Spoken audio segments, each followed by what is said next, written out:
Welcome to the Audiation in the Wild podcast with your hosts, Beau Taillefer and Eric Rasmussen. Episode 2, Season 31. Season 2, Episode 31, Audiation for Teachers and Parents. Welcome to today's episode. So, Eric, I thought we would record an episode that would help parents who have, maybe some awareness of Edwin Gordon's work, or maybe they're just parents of our music students and they want to understand a little bit more about what audiation is and how to support their kids learning to audiate well. And for teachers who are in the same situation, maybe teachers who listen to this podcast who want to help support their own students to learning to audiate. Maybe we'll go over some of the best ways that people can support their students and kids, and also some of the misconceptions and around audiation and pitfalls of not learning to audiate. Or share this with, and I mean this in the best possible way, naive teachers. Other music teachers. This is how we want to, maybe now I've just killed them off. Shut me down, because naive has bad connotations. Just means you're not aware. Right? Yep. The original meaning of ignorant was just, you just didn't know. But now it's like, this might also this might also help teachers who you kind of know, like, ear training is important, and it seems like some people that do ear training are getting the craziest results, and then other people that are doing it don't really seem to be getting more musical as a result of doing classic kind of ear training. And so this might provide some reasoning behind why sometimes it's working and why sometimes it's not working. Yeah, so you just introduced a term that I think can go both ways, toward audiation and away from what audiation is, ear training. And ear training has basically been based in theory for so much, but when it's done properly, it's audiation training. Exactly. So, ear training is a convoluted term for me, how it relates to audiation and also how it relates to music education, because they're two different things. Because ear training is what you get when you go to college, right? You don't get audiation. There's no class in audiation at most of your colleges. Depends who your professor is. I mean, if you have Burt Ligon as your teacher, you're probably going to turn out fine, right? Yes, there are, and we've sought a few of these guys out. But mostly they're not in the ear training camps, the theory camps. That's where the ear training happens, is with the theory professors. But audiation only comes in when you've got a music education professor that we'll talk about it, because Gordon was, educator, not an ear trainer. So let's start from ground zero here. Yeah, start over. Let's each have You're not naive, stab you're at not this. ignorant. Now, What is audiation, Eric? what is audiation? I'm not going to talk about that. Yeah, let's both take a stab at this. I don't even want to bring audiation into because then it's automatically something that I don't know that you know, and I don't know why I don't know that. Why are you talking to me about something I don't know? You know how I'm different than other music teachers, and 90% of other music teachers, or 95, I don't know what the percentages are, it'd be nice to know, teach the children to learn the names and notes on the staff, right? And their whole notes and half notes. Do you remember this from when you were learning? And they'll say barely, or yeah, I kind of remember it, or I still play, or whatever response you get, and say, well, that's like me teaching you the alphabet. And then because you know the alphabet, then you know every other language that uses the same 26 letters. And it just doesn't work that way, as you know. Like, I can't teach you to understand German by teaching you the alphabet. Yeah. Right? And so oftentimes if you're taking music lessons from another teacher, and the first thing that they're going to do is teach how they were taught. Because it worked for them. They got to be a music teacher. And how they were taught was, here's, middle C on the piano, or here's the fingering for this note, or here's, right? And there are exceptions, there's church choirs and there's other ways of learning to be musical, but that's a typical way. And obviously you can see that that's doesn't work for everybody, especially. And that if only after you've learned to decipher the code do you start to learn music. So it's like there's a deciphering. It's like sounding out all your words at the end of a story or at the end of a paragraph, what was that about? And you can't answer the question. I remember that distinctly when I was in fourth grade. You know, I read, or not fourth grade, I don't know, but I had to read a paragraph out loud. And when I got done, he asked me what it was about. Well, I spent so much time saying the words that I didn't think about what I was saying. I wasn't thinking. I was thinking, but I was thinking about the letters and the rules for GH, you know, make a F sound or whatever it was, whatever the challenge was in front of me for the vocabulary that I was struggling with or learning and reciting this paragraph. So it's like we all struggle with that same kind of problem with language at some point in our lives. You know, it happens the same way in music oftentimes, where we're reading these notes, but we're not making much sense out of what we've done. So that's the worst. For sure.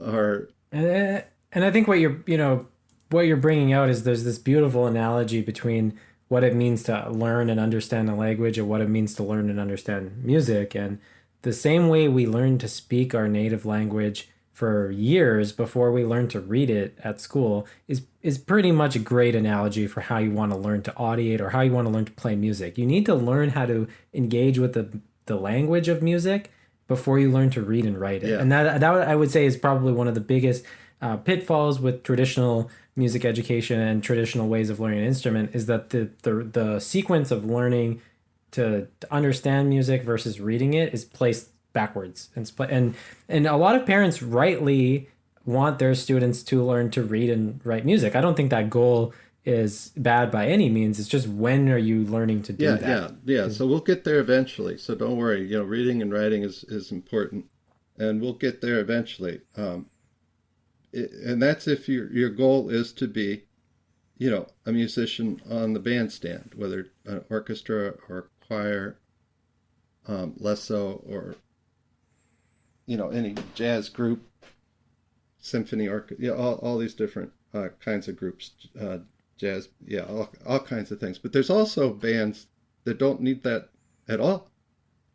And so I also paint the picture for parents that, you know, some of the best groups in history don't use any notation at all. Yep. And you don't need it. And if you appreciate, you know, this type or that type of music, well, not all of it has to be written down.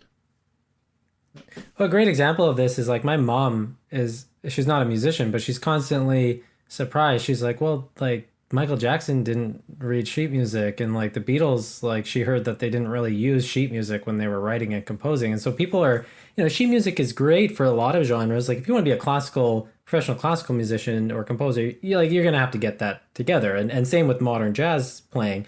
But, you know, if you want to be a rock guitar player, it's probably not the best use of your time to learn how to read music notation. And I don't really do that with my own guitar students who have those goals. So it really does depend on what your musical goals are. So the context of the student and the family and what their needs are and how you meet those needs is what should rule the day. Because you adapt your context depending on the child. If you're in a school, basically, you're not adapting to each child that way. You can't, but you're going to teach them to audiate because that's fundamental to all of it.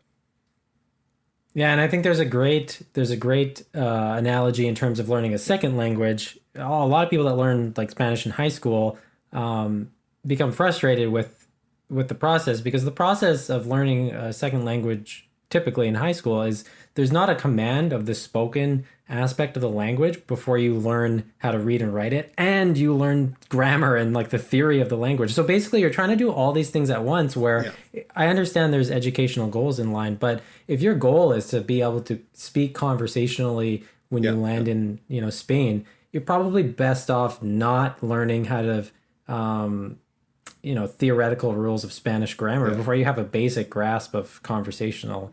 So there is, I think that's such a great Yeah. analogy, and I've talked to lots of students who, after they understand what audiation is through our lessons, they see how backwards like some of their second language stuff is in university. A lot of Gordon's ideas import nicely into Yeah. that world as Yeah. well. Yeah. So before we even get to the word audiation, I just kind of lay the land out for oftentimes, or most of the time, we're teaching something that is not included in audiation, and they understand that when you relate it to how language is learned. And then if I'm talking to somebody who's the parent of early childhood, it's a whole nother story because you get into the babble and you talk to your kid when they're 6 months old. Oh, you're so cute today. Mommy loves you so much. Da, da, da. You know, the motherese talk and all that. This is really important. Bonding, it's really important linguistically, emotionally. There's all kinds of really important things that are going on there that we don't do musically, unless you do, unless they're singing, dancing, and moving at home and enjoying music and modeling behaviors and having access to instruments and playing music with active, attentive listening. Um, uh, Being creative, going to concerts, everything that like Mozart probably had, right? He didn't have a radio to play Yeah, he back in had his an day. older sister and a dad. But those are the environments that parents are probably interested in. What can I do?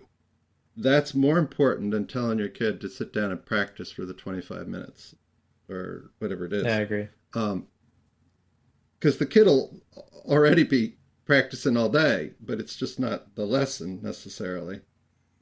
But they'll understand that music is something joyful or music is something expressive. Like if you're having a tantrum, you can sing the blues, or you can do a lot of different things um, with music as a family unit at home, or just one-on-one, or set the kid up with a keyboard and let them just pound on it. There's nothing wrong with that. Um, until there is, until it's broken, or until you've had enough.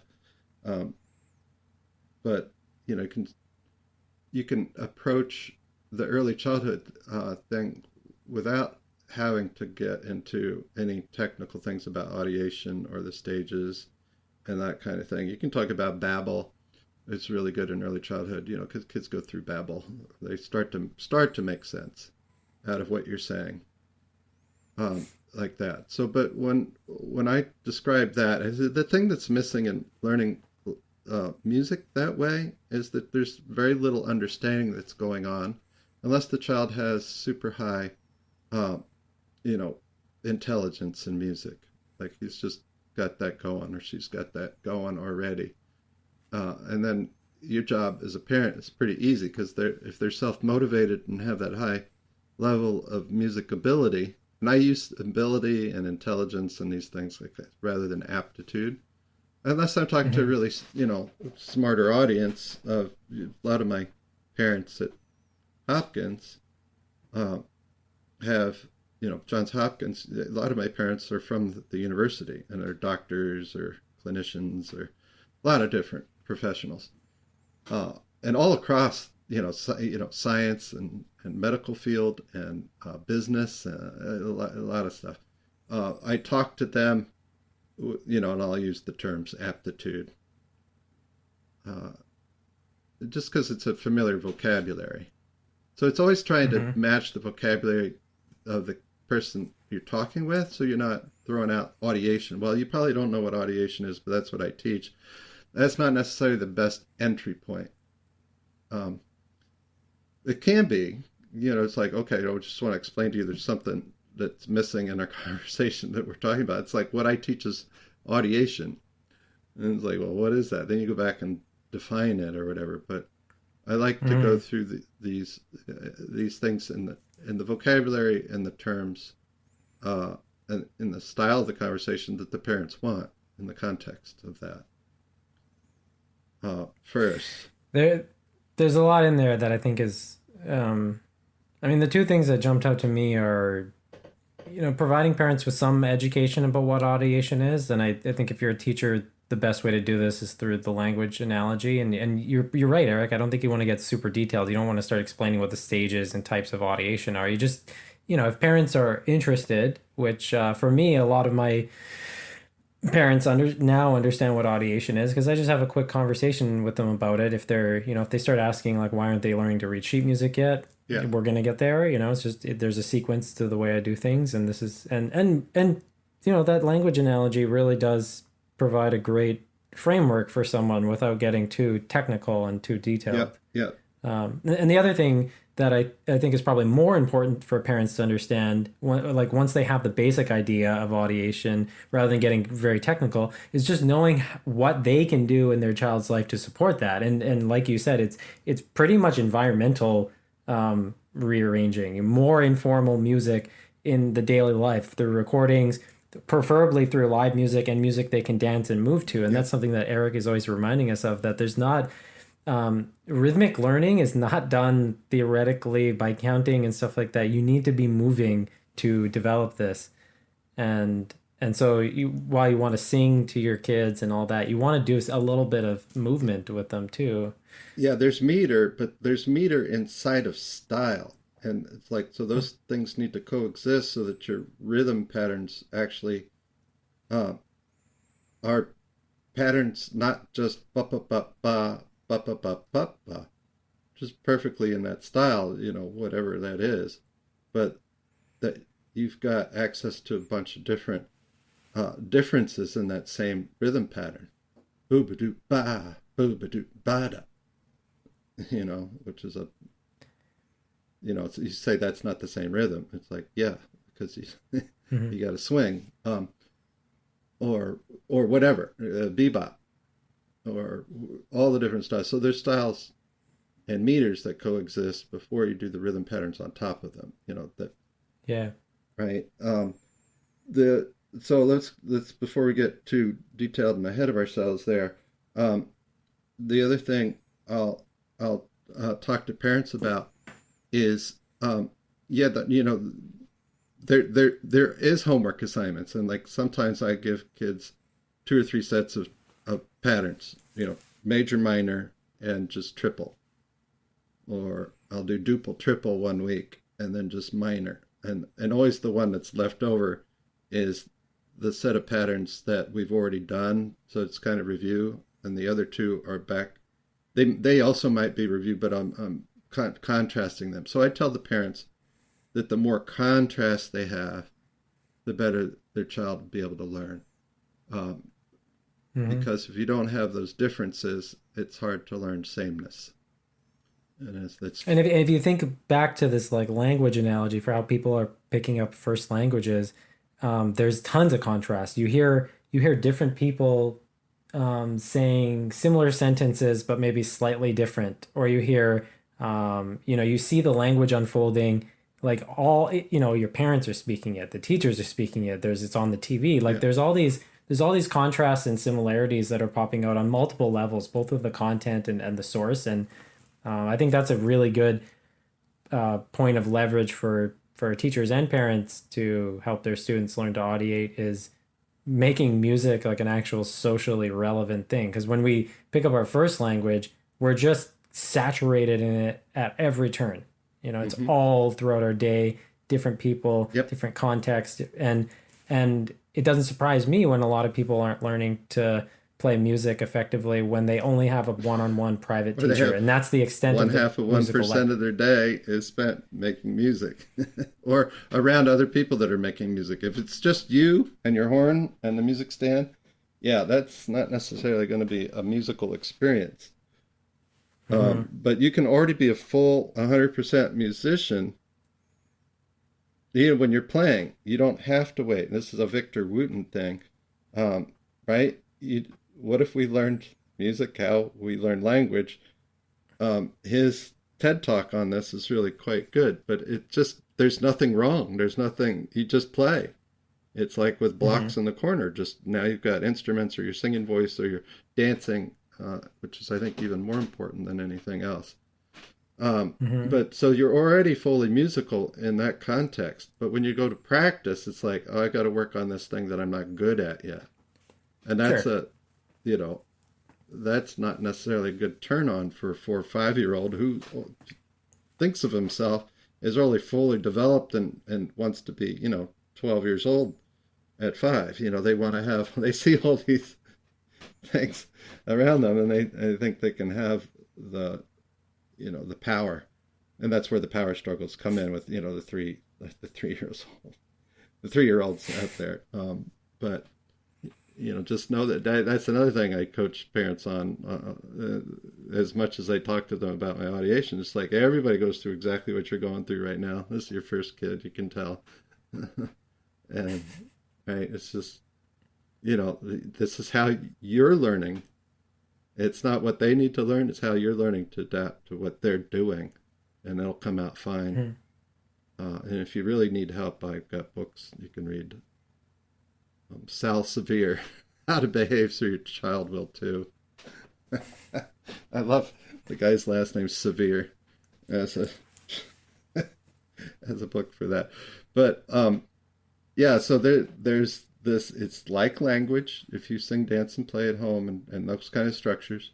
If you do set up, you know, uh, this isn't necessarily an audiation thing, but if you do set up that you uh, helping your child practice, if they have a time, however long it is, that it's the same every day, and that's just your music time, it just becomes like brushing your teeth. You don't ever stop. Mm-hmm. Um, and so I do talk about that with parents when there's kids that are practicing. They love to do my homework in the car because it's just CD homework mostly, that kind of thing. Um, and then another thing, access into what is audiation. I say, can you think of Twinkle Twinkle Little Star in your mind? I said, can you change it to an oboe playing it or a trombone? Can you give it to a jazz band? And I said, the level that you can do that instantly is the power that you have to understand the music in your brain. And right? And then now, can you write it down? That's less important than can you play it. If you can't play it, that's fine. But can you sing it? And then what about the drum part? What are you going to do for the drum part? Can you hear something that will match that? And I said, well, this is what I'm teaching your children to be able to do. Because they're going to have enough vocabulary. And like in language learning, the more vocabulary you have by the time you're 2, 3, 4 years old is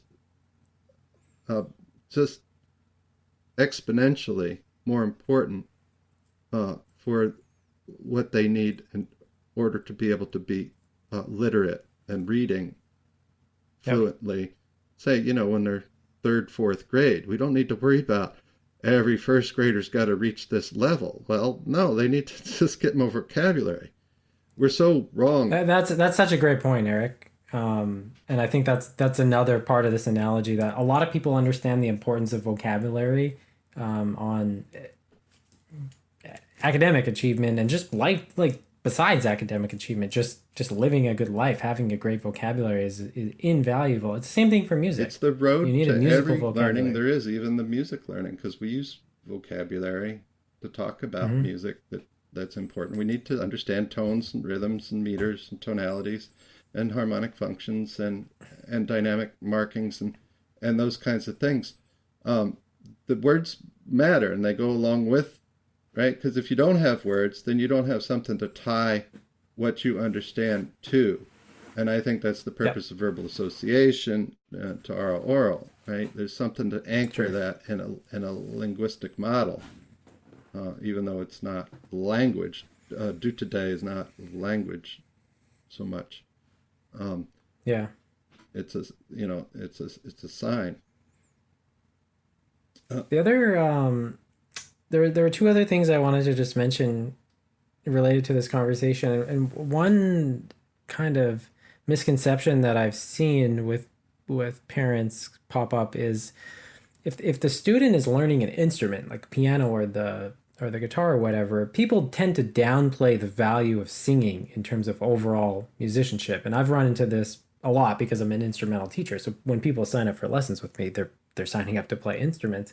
And I remember having a conversation with one of my really close friends whose one daughter was doing piano and the other one was doing piano. And one of the daughters didn't want to take piano lessons anymore. She wanted to do singing lessons. And he kind of thought of it as like a negative lateral move. Like, oh, well, she's not playing piano anymore. She's learning to sing. And I was talking to the dad a lot about audiation because I was teaching him guitar. And I was like, honestly, man, this is probably the best thing for her musically that could happen right now. I think she's going to see a lot of gains from switching to singing for many reasons. But one is just going to supercharge her audiation because you can't sing theoretically. You probably try, but you can't get away with singing fake No, in no. the same way that you can with playing an Yeah. instrument. Playing an instrument, you can name the notes and just push the keys down. Singing, like it's so brutal Yeah. in terms of how it exposes your audiation. Yeah, yeah. And when you go to violin and trombone and things that, right, that they don't have frets or stops or whatever, sometimes their audiation is better than their coordination, Hmm. and sometimes their coordination better than their audiation. And so you don't Hmm. always have a full grasp of how well somebody is audiating because there's technical deficiencies. Or vice versa, you think more of their audiation than is actually there.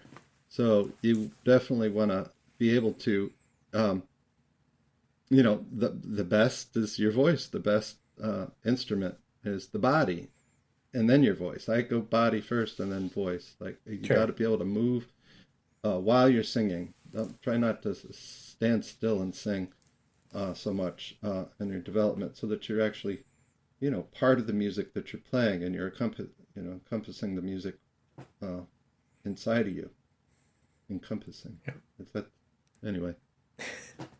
Sounds funny to me right now. But yeah. So those are some of the ways I get into. You know how to finish my sentence if I don't end it or whatever you could add. Well, you want to be able to do that if I go ba-doop dop deep dop doop deep. Your turn. Can you immediately come back Ba-doop with dop deep dop doobity dop. right? So he's the same beginning and a different end, right? And it makes total sense. You didn't have to copy, right? But the same inflection, same style, same meter, same lot of things, same articulation, same vocabulary. Those things don't happen automatically. You can't do that to somebody if they don't have that. So those kinds of conversations that you have, like you do with the baby, you keep doing that with your grown-up child, 10, 12, 20. It works good for me every time I'm in a band where you're forced outside of your shell a little bit to play something you maybe don't have. You're expanding your vocabulary, either orally or through your horn. That those are building the skills of audiation. And once you have this power to audiate, the other thing I tell them is it's like riding a bicycle. It's something you don't lose. You get it back. It might not be the best the first day back, but eventually you'll catch right up to where you were. And those are the things I'm teaching your kids to have something that'll stay the rest of your life. Do you remember what staccato legato means? And they might roll their eyes like, I don't remember at all. It's like, yeah, so that doesn't matter Hmm. as much as the feeling of staccato legato and pieces of music that they heard. They know what it is. They just don't remember the terms. So the terms are less important than the stuff that's going to stick for life. And Yeah. intonation doesn't go away short of a catastrophic brain or injury or something. Ironically, the terms stick profoundly well once they are audiating the things they're attached to. So if people can actually audiate a staccato, the word staccato is just like seared into someone's Yeah. mind Well, after that. But if they can't audiate what they're well, being, here's right. Staccato, staccato, legato, legato, da-dee-da. So I sing the Mhm. terms, and so that's one of my ways of doing that. And then you do it again for 2 or 3 minutes the next lesson, and again the next lesson, and then you skip a week and do it the next lesson, and then you have the kids teach it to you a couple weeks later. You teach me. Oh, here's a new kid came in. Right. And I put on a nose. It's like, it's not Mr. Eric anymore. It's this kid. And they laugh. And I say, all right, I don't know what are you supposed to teach me? Listato? Stamak? What is this word? I don't know what this word is. Somebody help me. And the kids laugh, and then they have to teach you. And that's when you know they got it. So, yeah, so there's these techniques, but the way that you inform parents is best done using the vocabulary they already know, and then introduce the new vocabulary and that, what visualization? Can you visualize a purple dog? This is one of my favorite analogies. Yeah, we don't have that word for the ear. Mm-hmm. You don't hear an art piece of artwork, so we can't visualize music. It has to be done in another part of the brain. Mm-hmm. That was another analogy that I'll use. Is really pretty simple. I like Eric Bluestein's why music isn't a language. His blog post on that is excellent. You want to get down to the nitty gritty. There's no grammar in music, and there's a lot of other stuff in language that isn't in music. And yeah, I think that's a really good point. I do think the analogy holds very well for discussing with parents how the process of acquiring vocabulary and listening are central, but technically, it is worth noting that they are separate phenomenon. Yeah, they're so very similar in terms of how they're learned, but you just got to be aware of the differences when it gets time for that. That's not a conversation you want to have with parents unless they're really totally ready for it. Talking to a linguistics professor, go at it. Sure. Yeah. But but I have parents come in.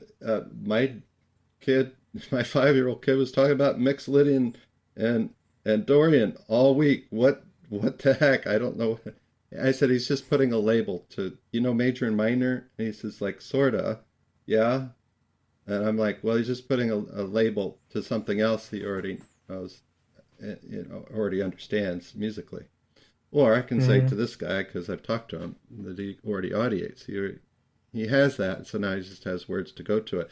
And he wanted to come in and sit down. Can we do Mixolydian Dorian right away? The kid just turned 5. And I'm like, yeah. And I played something Mixolydian, and he said, and it was just a chord progression. What is that? Mixolydian? What's this one? Dorian? What's this one? Dorian? What's this one? Mixolydian? What's this one? Mixolydian? I said, no, that's major. I tricked you. I was like, oh, yeah. What's this one? Minor. What's this one? Major. What's this one? Dorian. What's this one? Mixolydian. Kid just rattled them off at 5. Just boom, boom, boom. I don't know if I have that recorded or not. I don't know. I have to go through all my recordings of stuff that my kids have been doing lately. I had like so many times where they were so on. Let me get my recorder. I turned it on. Yeah. Dead. And they don't do anything. One of the other things I wanted to quickly cover, Eric, is so for teachers and parents in general, like if a parent generally understands, they get this analogy with how languages and music are learned in a similar way, listening and being acculturated, being around people that speak the language and perform the language or perform the music, all of that. How can parents, when they're looking for a teacher, figure out if that teacher is actually able to teach audiation? Because part of the whole claim of this podcast is that there are people outside music learning theory that do actually know how to do this and can do this. But how can a parent figure this out? Because I think a lot of music teachers themselves would have a hard time figuring this out. And I mean, I'll say one thing off the top of my head: can your students improvise? Because that often is just like one of the easiest ways to find out. Yeah. Can your teacher improvise? That would be a good place. I have said this to to parents who have had to leave lessons with me for whatever reasons, and they're like, "How do I find another teacher in this new area?" And I say, "Find a teacher that can improvise. Find a jazz teacher that also can play classical music or Yeah, pop music or yeah. whatever." I'm not saying they have to be a jazz No. musician, but often like just find someone who can really improvise, and you Somebody can't who go plays wrong with that. professionally and also loves children is that's a Yeah. good place to go. And then maybe we should have Angie's List. You probably don't have that in Canada. I don't know. I It's now I've heard Angie. We of have it. Angie, Angie.com for musician. We'll call it Bowie. Uh, There you go. Bowie list. So, anybody we pass the test. I don't know. That would be hard to do because so much value you Hmm. can get out of a traditional teacher if you're above a certain level already. But somebody understands audiation and how to teach audiation, and then also understands, you know, music learning theory, which is different than audiation. I mean, music learning theory is a way to help teach. Only audiation, really? Hmm. But there's so much more besides audiation, but not, that's the heart and soul of music. Education needs to be audiation, not anything else. And if you Hmm. don't know what it is, then hopefully we described it in a way that you can explain it to yourself with that, or explain it to others with that little bit. There's more here that I want to talk about, but I think that's a good place to start. Let's get into this deeper. Ways to Hmm. explain, like talking to other fellow music teachers about audiation who might not be hip hip to that, to Gordon or MLT. Yeah, there's a bit of an art to that for sure. Yeah, I think there's an art to actually among the MLT community to be listening and sharing ideas about it Hmm. because we don't have our our beacon of Dr. Gordon like we used to. There's no single beacon anymore. So anyway, there's some value in good dialogue, and I think that's what we need with talking to parents or students, adult students too, about what it is we're uh, talking about when we say audiation. The thing that comes to mind is say, "Oh, I audiate that." Well, I audiate everything. It just might be stage one. So when you say you audiate, I think we know what we mean. I don't know. Go throw But some but like Schoenberg how on if you want to feel like what not audiating something you're listening to feels like. so the stages do come in. You can talk to parents about predicting, which is a good way to talk about their understanding of music. The music that you like is stuff that's usually fairly predictable with some, hitches in there to keep it enjoyable. Yeah. But all right, the whole All right. world Well, now that's a understands good place to audiation. start. Now everyone perfectly understands it. All right. Till next I'm time. not sure I do.